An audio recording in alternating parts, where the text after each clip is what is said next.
Genesis chapter 6 verse 4 says that the Nephilim were in the earth in those days and also afterwards, which tells us that they were not completely eliminated from the biblical narrative. The Nephilim, Anakim, and Rephaim,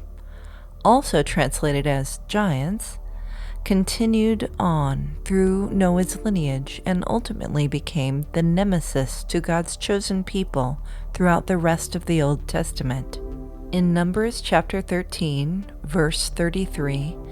as the Israelites were attempting to enter the Promised Land for the first time after Moses had liberated them from Egypt, the spies brought back word of the land having giants in it.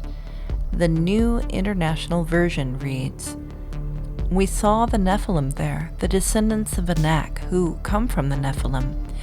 We seemed like grasshoppers in our own eyes, and we looked the same to them." Scriptures such as these are littered throughout the Old Testament,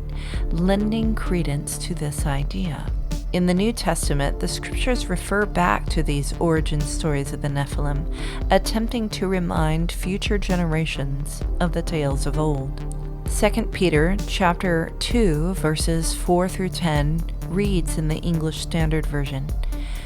"For if God did not spare angels when they sinned, but cast them into hell and committed them to chains of gloomy darkness, to be kept until the judgment, if he did not spare the ancient world, but preserved Noah, a herald of righteousness, with 7 others, when he brought a flood upon the world of the ungodly,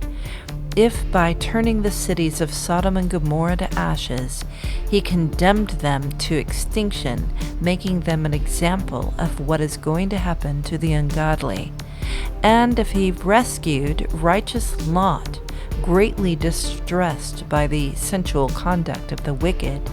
for as that righteous man lived among them day after day, he was tormenting his righteous soul over their lawless deeds that he saw and heard. Then the Lord knows how to rescue the godly from trials, and to keep the unrighteous under punishment until the day of judgment, and especially those who indulge in the lust of defiling passion and despise authority." In Jude, verses 6 and 7 read, "And the angels which kept not their first estate, but left their own habitation, he hath reserved in everlasting chains under darkness, unto the judgment of the great day, even as Sodom and Gomorrah, and the cities about them in like manner, giving themselves over to fornication, and going after strange flesh, are set forth for an example, suffering the vengeance of eternal fire." Verses such as these in 2 Peter and Jude reference the angels who sinned as described in Genesis chapter 6, and who were bound for judgment because of their creation of the Nephilim, the giant offspring of the union between these fallen angels and human women. A supporting indication of this is that both 2 Peter and Jude cite Sodom and Gomorrah as a parallel example of punishment for sexual immorality associated with angelic beings, comparing it to the angels who were judged for going after strange flesh, as stated in the book of Jude in verse 7. So, where would you like to go next? Would you like to learn about the book of Enoch? Or would you like to learn about the fallen angel theory instead? Or would you like to go back to the beginning again